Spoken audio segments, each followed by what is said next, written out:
Very good morning and welcome back, students, to the class of economics.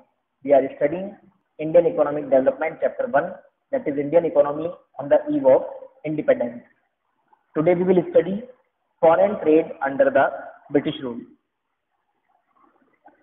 Foreign trade simply means import and export, and we have already got a summary of it that our imports and exports were extremely limited to the British country at that time, and other countries are not allowed, or if allowed, heavy taxations are charged. India had acquired eminence in the area of foreign trade. Since ancient times, the Romans used to call India the sink of world's bullion, but the British rule in India brought an end to it. India was a well-known exporter of finished goods such as fine cotton, silk, textiles, iron goods, wooden goods, ivory work, and precious stones. But the British converted India into a net exporter of raw material and importer of finished goods. It was all due to discriminatory policy of trade and tariff pursued by the British government. So what we studied, India acquired eminence in the area of foreign trade. Foreign trade में हम बहुत आगे तक पहुंच गए थे और एक बहुत हाईएस्ट लेवल पर हम थे पुराने समय से. एंड द रोमन्स इंडिया को बोलते थे the sink of world bullion, मतलब सारे वर्ल्ड का पैसा इंडिया में आता है. क्यों? क्योंकि उस टाइम हम बहुत सारी चीजें एक्सपोर्ट करते थे. जैसा कि इन्होंने बताया, ब्रिटिश रूल से पहले हम लोग fine cotton, silk, textile, iron, Ivory, precious stone, सब चीजें हम यहाँ से बेचते थे. मखमल के कपड़े हुए और नगीने हुए, फर्नीचर, वुडन वर्क हुआ, ये सब. बट द ब्रिटिशर्स ने हमें क्या बना दिया? रॉ मटेरियल का एक्सपोर्टर बना दिया और फिनिश गुड्स का इंपोर्टर बना दिया फॉर 2 ईयर्स. तो जिनको वो काम आता था वो खत्म हो गए और नए लोगों ने वो काम नहीं सीख पाए. State of India's foreign trade at the time of independence can be described in terms of the following observations. First, net exporter of primary products and importer of finished goods. Primary products क्या होते हैं? Raw material. तो जैसा कि हमने पहले भी पढ़ा, ब्रिटिशर्स यहाँ से सारा रॉ मटेरियल अपनी कंट्री में ले जाते थे और यहाँ पर अपने फिनिश गुड्स लाकर बेचा करते थे.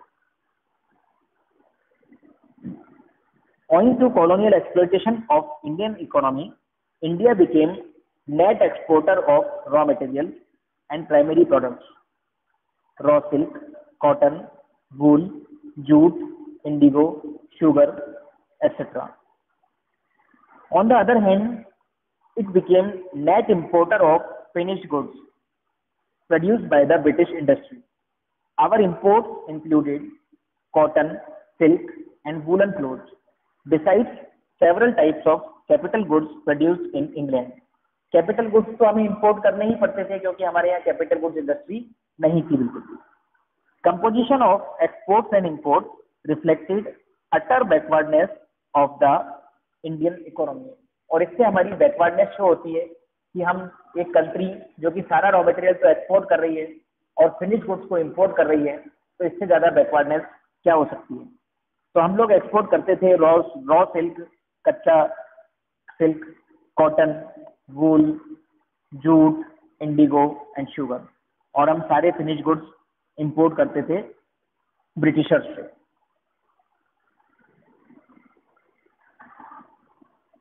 सेकंड है monopoly control of India foreign trade. किसकी मोनोपोली थी? जाहिर सी बात है, ब्रिटिशर्स की. During the British rule, exports and imports of the country came under monopoly control of the British government. In this context, two observations are of critical significance.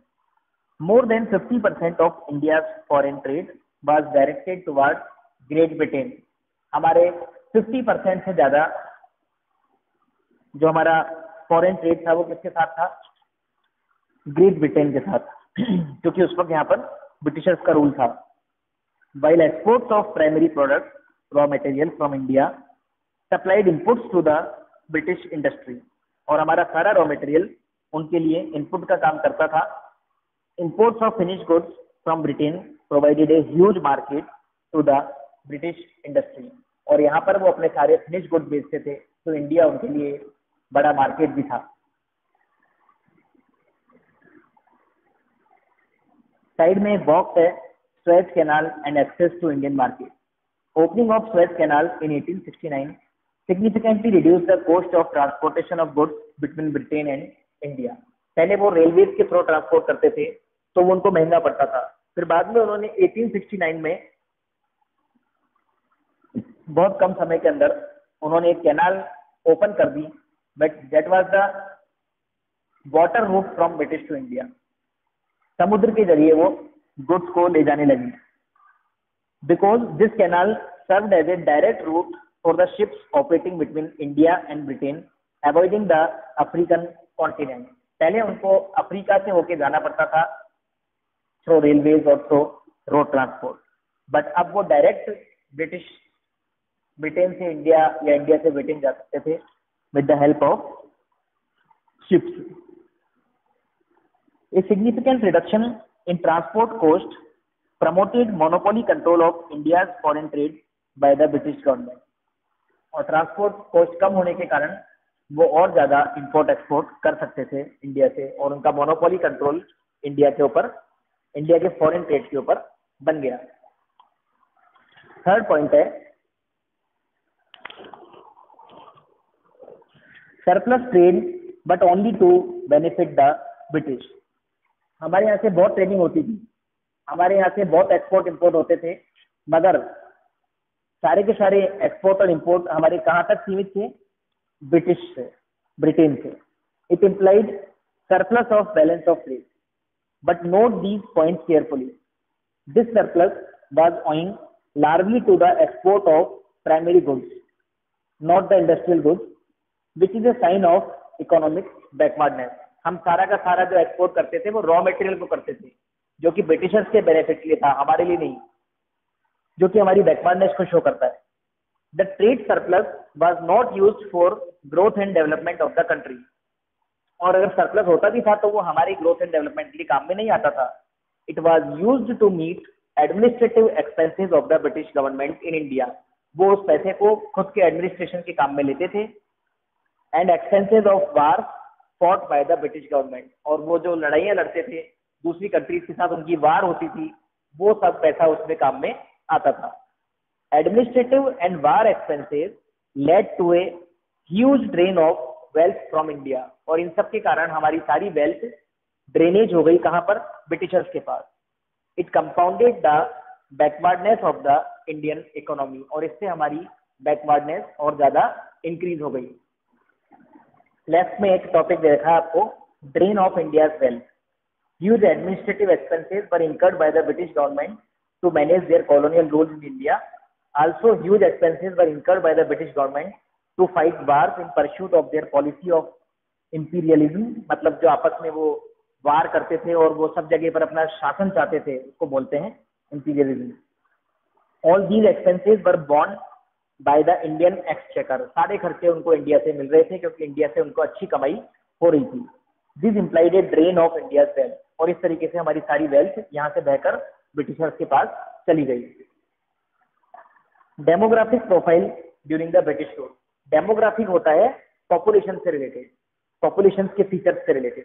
Demographic conditions during the British rule exhibited all features of a stagnant and a backward economy. Here we focus on the following parameters. तो आपको अगर backwardness और stagnancy का example लेना है तो आप British rule और इन इंडिया का एग्जांपल देख सकते हैं. हम सबसे पिछड़े हुए थे उस टाइम पर और हमारी इकोनॉमी स्टैग्नेंट थी. स्टैग्नेंट मैंने आपको पहले भी बताया, means not changing, there was not any growth. Birth rate and death rate, both birth rate and death rate were very high, nearly 48 and 40 per thousand respectively. So 40% per thousand, 40 per thousand is the birth rate and 48 per thousand is the birth rate and 40 per thousand is the death rate. Highest birth rate and high birth rate and high death rate suggest a state of massive poverty in the country. So birth rate and death rate were both high. It means illiteracy was more and poverty was more. Infant mortality rate. Infant mortality rate, death rate of children below the age of 1 year were per 1000 live birth. मतलब 1000 birth होती थी तो उसमें से कितनी death होती थी, was very high. It was about 218 per 1000, while at present it is 32 per 1000.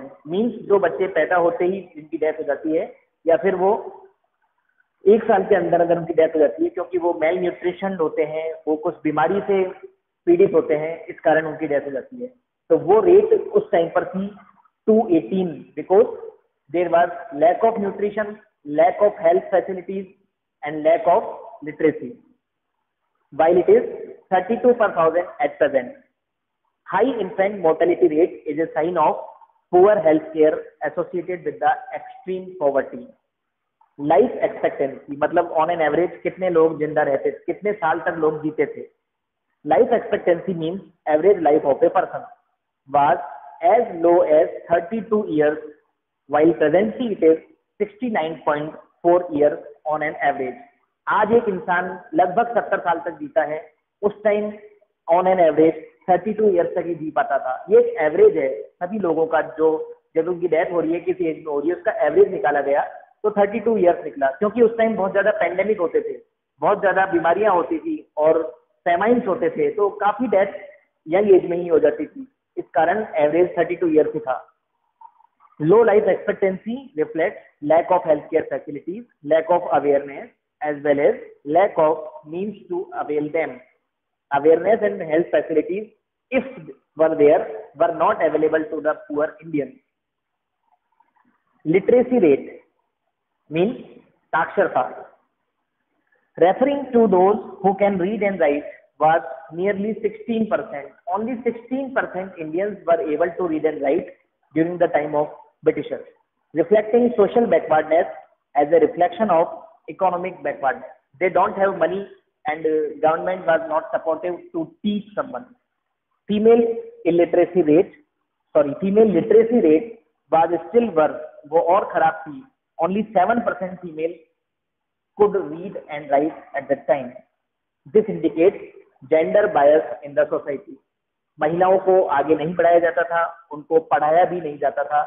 That was the condition of Indian economy at the time of Britishers, the demographic profile.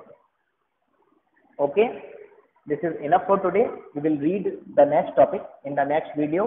You have to prepare notes and also memorize the chapter, study the chapter, learn the chapter from now. Don't wait for the exams to come. You have to study regularly. You have to read the chapter and memorize and learn the chapter regularly on a regular basis.